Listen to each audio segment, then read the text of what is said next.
Halo kawan pemuda, tanpa disadari, bisa jadi kita semua adalah orang-orang ekstrim. Loh, kok bisa? Yuk kita bahas.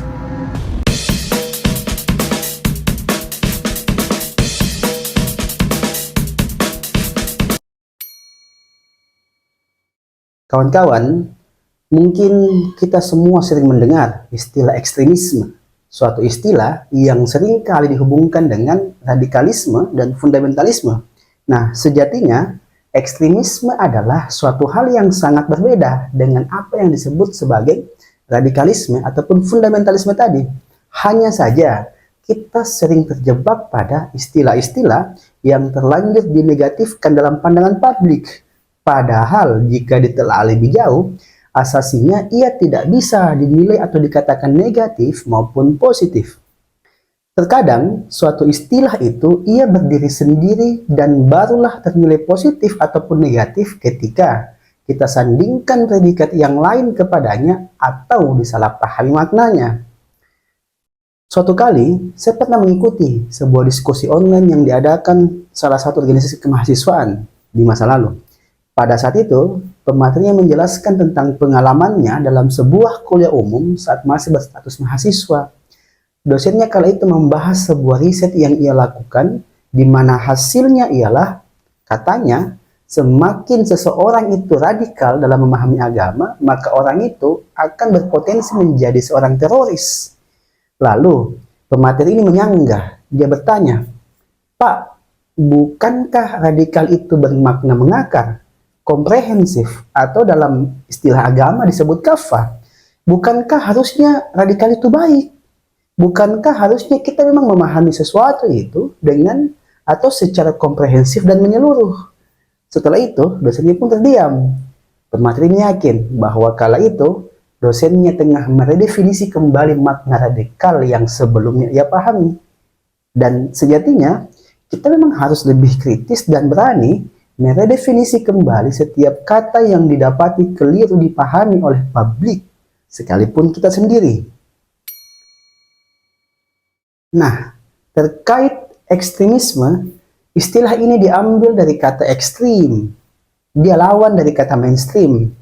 Ekstrim dapat dipahami sebagai hal-hal yang di luar batas-batas normal atau batas kewajaran. Sedangkan mainstream itu bisa dimaknai sebagai hal-hal yang telah disepakati atau sesuatu yang batas-batas normalnya itu jelas. Sebagai contoh misalnya, ketika tubuh kita kebutuhan gulanya itu anggaplah 25%, itu disebut batas normalnya. Saat kita mengkonsumsi lebih daripada 25% gula, maka saat itu kita sudah disebut ekstrim. Kenapa? Karena keluar dari batas normal tadi. Contoh lain yang lebih kompleks misalnya, Tuhan menciptakan manusia itu dengan batasan-batasan atau dengan aturan-aturan. Itu disebut batas normal. Ketika kita keluar dari itu, maka kita disebut ekstrim. Itulah kenapa dalam beberapa ayat di kitab suci, Tuhan selalu mengingatkan kita, janganlah berlebihan, janganlah berlebihan, janganlah berlebihan. Itu maksudnya sama dengan janganlah keluar dari batas-batas normal yang Tuhan tentukan. Semua yang keluar dari batas normal itu disebut ekstrim. Lebih jauh, ekstrim ketika ia telah menjadi isme, maka ia bisa diartikan sebagai suatu kebiasaan atau suatu paham yang membuat kita terbiasa melakukan sesuatu berdasarkan tafsiran personal kita terhadap realitas di luar batas kenormalan. Yang dimaksud batas kenormalan itu, semisal kalau dalam agama, ya ini adalah apa yang diperintah dan dilarang atau yang ditetapkan oleh Tuhan melalui kitab-kitab suci. Kalau di dalam ideologi, ya ini yang ditetapkan oleh para perumusnya. Kalau di dalam bernegara, ya apa yang diatur dalam perundang-undangan atau konstitusi lainnya.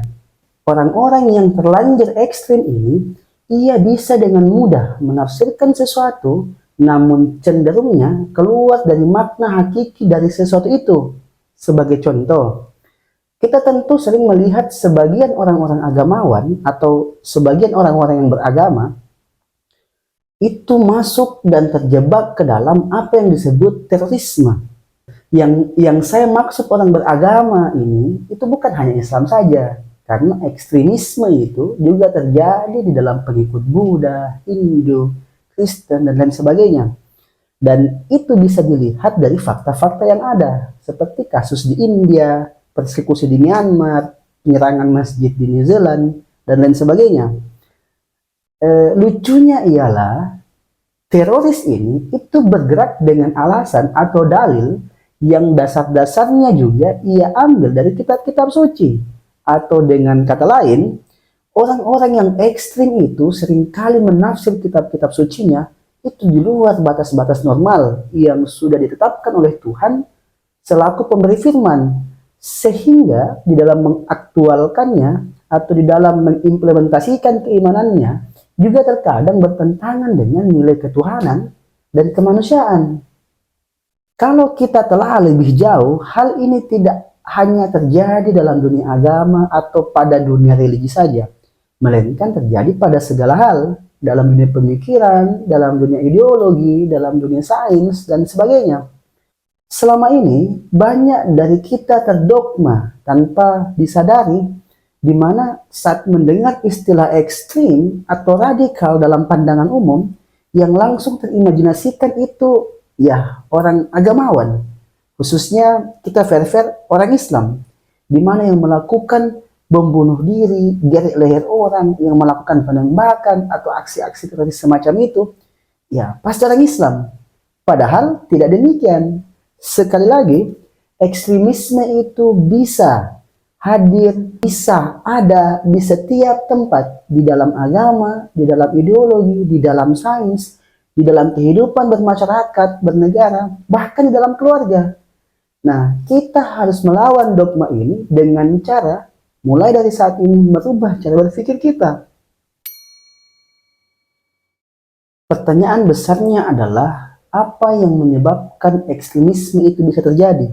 Kenapa sih ada orang, atau kok bisa orang melihat agama, ideologi, kitab-kitab suci, melihat relasi sosial itu menjadi ekstrim?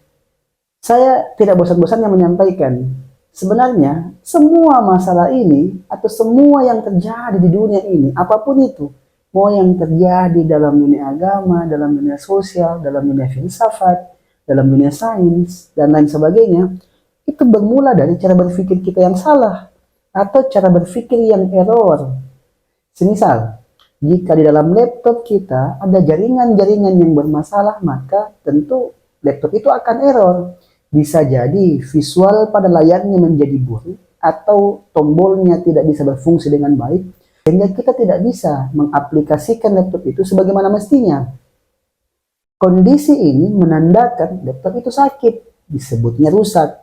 Pada manusia juga bisa terjadi hal yang sama, di mana saat pikiran manusia itu error, maka manusia itu pasti akan bermasalah.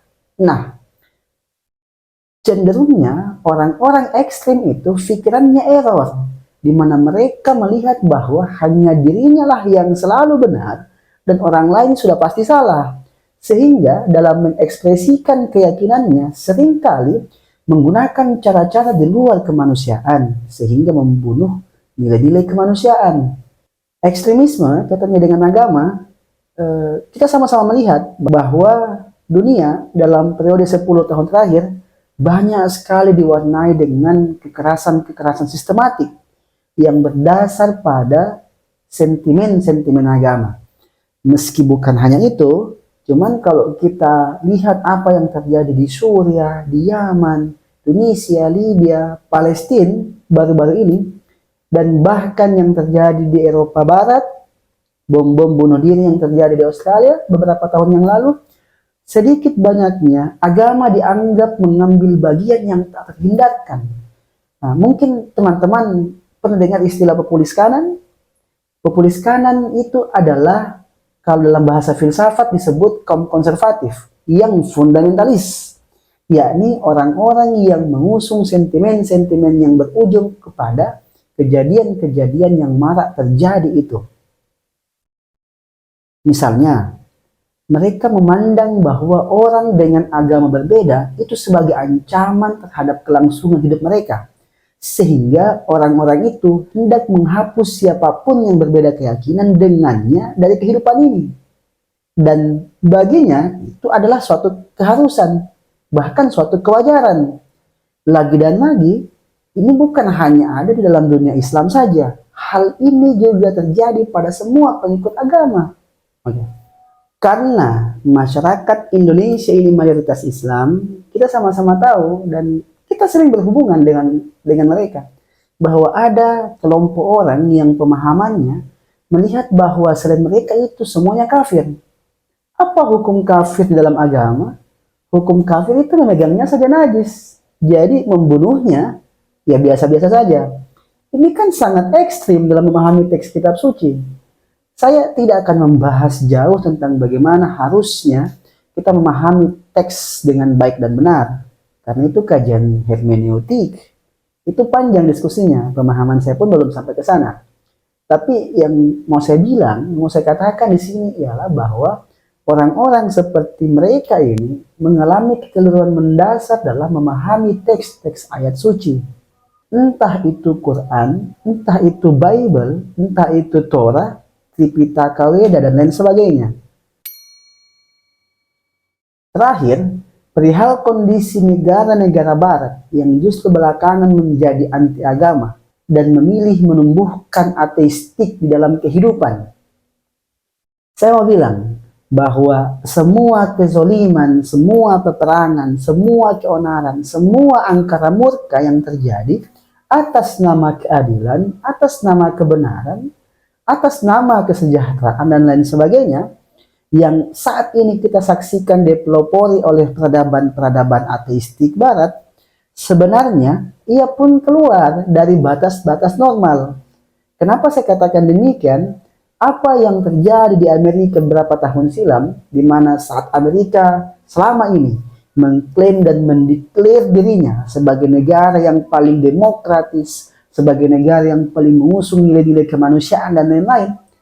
Namun kasus-kasus itu menunjukkan dan menampakkan wujud dan wajah asli Amerika. Bahwa sebenarnya ideologi kemanusiaan yang mereka usung adalah ideologi yang sangat rasis, yakni ideologi yang berbasis kepada sentimen kulit putih terhadap kulit berwarna, entah itu kuningkah, merahkah, hitamkah, dan lain sebagainya. Sehingga wajar ketika kasus-kasus semacam Emmett Till, kerusuhan Watts, penembakan Rodney King, pembunuhan Trayvon Martin, pembunuhan George Floyd di tahun 2020 lalu, atau di masa lalu juga sempat terjadi pemberontakan konstitusional, protes konstitusional oleh Malcolm X, Martin Luther King, bahkan Muhammad Ali, sang petunjuk kelas berat itu, kritik terhadap tatanan demokrasi yang ada di Amerika. Sekali lagi, sejatinya itu semua menegaskan wajah asli mereka, bahwa ideologi kemanusiaan yang mereka usung nyatanya sangat sektarian. Nah, bagi saya, hal itu lahir karena sejatinya filosof-filosof yang menawarkan tentang konsep-konsep keadilan, kesejahteraan, kebenaran, dan lain sebagainya itu sebenarnya mereka pun keluar dari batas-batas normal kemanusiaan. Dengan demikian, lahirlah ekstremisme dengan beragam wujud di dalam kehidupan kita. Ingat, siapapun yang keluar dari batas-batas normal, maka sejatinya ia adalah ekstrim. Salam pemuda, pemuda bangkit.